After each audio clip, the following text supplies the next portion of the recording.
the lighting is bad today. It's cloudy outside, so don't mind. I'm a writer, I'm a reader, I love fantasy and sci-fi. So if you're into that kind of stuff, go ahead, make this girl happy and hit subscribe. It's kinda hot, I'm just gonna dye my hair. Yep. So today I'm going to talk about certain ways, certain techniques that you can use in order to make sure that your character has depth. It's not easy to give depth to a character. Just the way it's not easy to figure out a person, a character is basically a person. This is not an exhaustive list. There are definitely things that I can add to it, so I will definitely do a part 2 at some point. This entire series is a series of what I've learned so far. I still have a long way to go, so I'm gonna keep adding stuff as I learn it. So for those of you who are newer to this entire process than I am, this is a great series for you. For those of you who are already great writers, why are you here? Go away. So character is something that I feel strongly about. I love writing them. The first thing that comes to me while writing a story is the character. I first get the characters all figured out before I even start thinking about the plot, which is weird, but that's my process. Let's say that you have the basics of your character sorted out. You have the character profile, you have the character pyramid all set, you're ready to go. Now what? How do you give depth to your character? For example, there's this one part in the character pyramid where I tell you that you need to figure out the moral, psychology, and behavior of your character. These three things are of course interrelated, and these three things are not so easy. You can't just go like, okay, the morals are this, the behavior is this, and psychology is this. It's not that easy. Just like regular people, characters are supposed to be complex. So how do you achieve that complexity? I'm here to help you out. Number 1, want versus needs. And I'm going to give you a quick recap of how it's usually done and how I like to do it.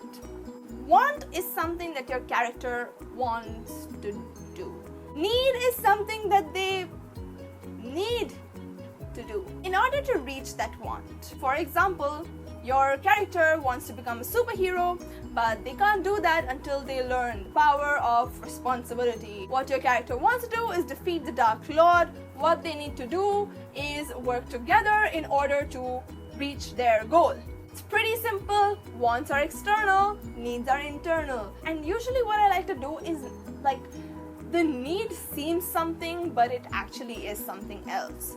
So for example, in order to defeat the Dark Lord, your character needs to learn how to work together as a team. What they also need to do within that need is like get over their trauma, get over their lack of being able to trust other people. I like to put like mini needs that they need to get over in order to reach their goal. It shouldn't be as simple as they want to get the sword of destiny, and in order to do that they need to learn the power of love.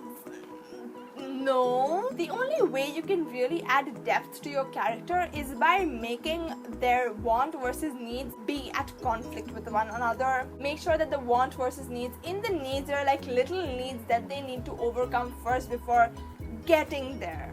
The more transformative your entire want versus needs is, the more depth you can give your character. It's even more fun when what your character needs to do is like directly opposes their already established character. So if your character is a grumpy little asshole and their need is to learn the value of love in order to defeat the Dark Lord, it just gets a lot more interesting. That's kind of how I like to craft my characters, how I like to spend some time on deciding what they want to do versus what they want to need. Are the wants and the needs in conflict with each other? Are they transformative? Do they create a clear arc?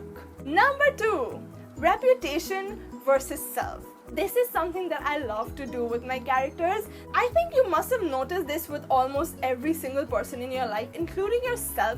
We are very different from how people usually perceive us. I've often heard you guys talk about how I'm really bubbly and how I'm really cool, which I am, but like whatever. But the things that I show other people almost subconsciously is not the full me.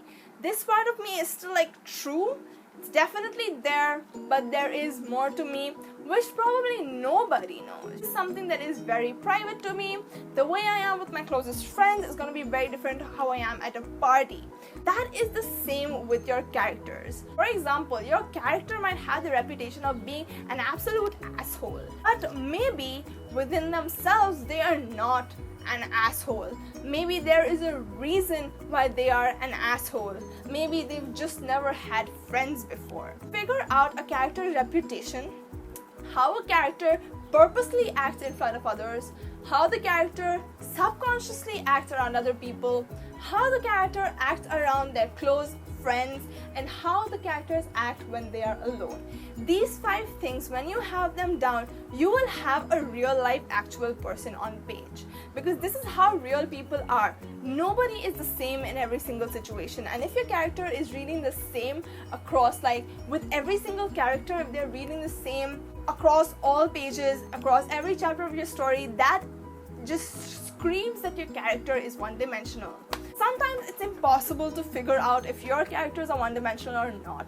In that case, what you can do is ask your beta readers to keep this list in mind. So how does your character react when they are with other people? How are they acting when they are with this person, with that person? You can really ask your beta readers or your critique partners for help in this situation to help you realize just how multidimensional your character is. I'm not saying make your character a hypocrite. I'm saying that these little changes should be subtle. For example, if I am bubbly in front of you, I'm not going to be a complete drab in front of everybody else, right? My close friends. All my friends describe me as extremely upbeat. But am I upbeat with everybody all the time? No. With some people, I'm more subdued. I am, will you believe it, I can be mature. With different people, you're gonna speak differently. As and when you spend time with those people, you're gonna speak to them differently. Make sure your character does the same. Reputation and like the way they behave with other people versus the way they really are. Number 3, figure out their belief system. There is inevitably something that you believe in. Maybe you believe in yourself, which is great. How do you do that? Maybe you believe in justice. Maybe you believe in truth. Maybe you believe in the power of books. Maybe you believe in the goodness in other people. Maybe you believe that everybody just sucks.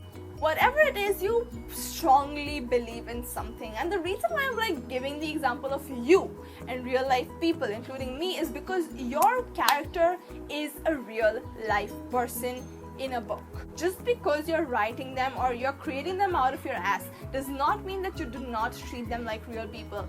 Take your time, craft them, get to know their psychology. And once you have the psychology done, you can easily understand their like behavior. So, belief system is something that not just crafts their psychology but also their morals, which is something that I've mentioned in my previous video. What does your character really believe in? One of my characters truly believes in finding the good in others. She really believes that. She really believes in being just. She really believes that no matter what, she will always have to do the right thing. No matter how difficult it is, no matter how many people die, she will always try to do the right thing. This is what she believes in. It's even more fun when slowly the belief system of the character changes, right? So now we're heading into arc territory. I've already spoken about arc territory in my want versus need.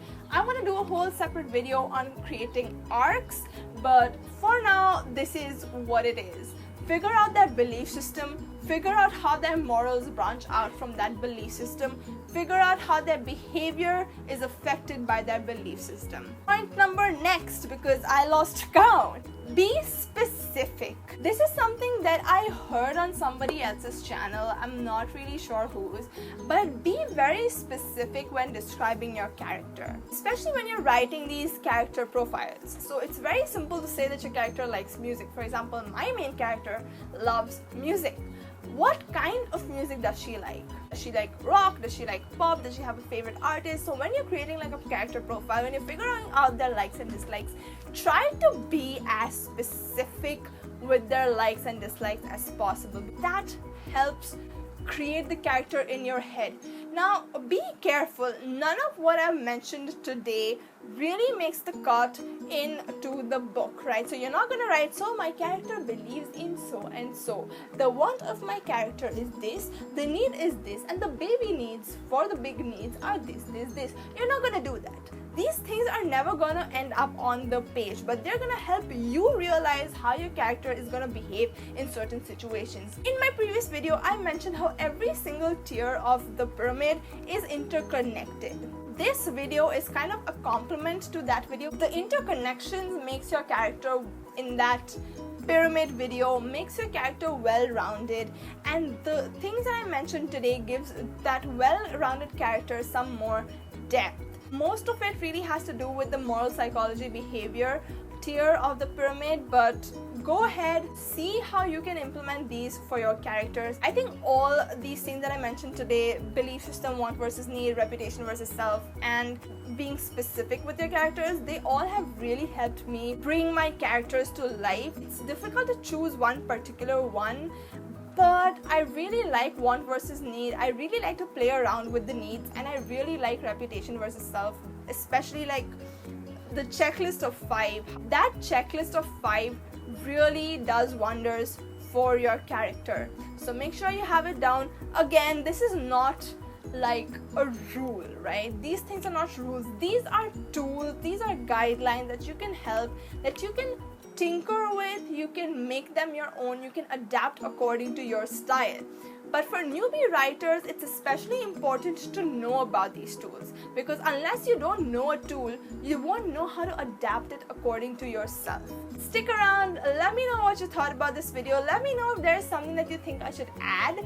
There will definitely be a part 2 at some point. So comment down below, like, don't forget to hit subscribe. You can find me on Twitter, on Instagram, and you can also follow my blog. All links are down below. Again, don't forget to subscribe, because I'll feel terrible if you don't subscribe. See you someday very soon, possibly next week, and until then, keep writing, keep reading, keep eating chocolates. Bye!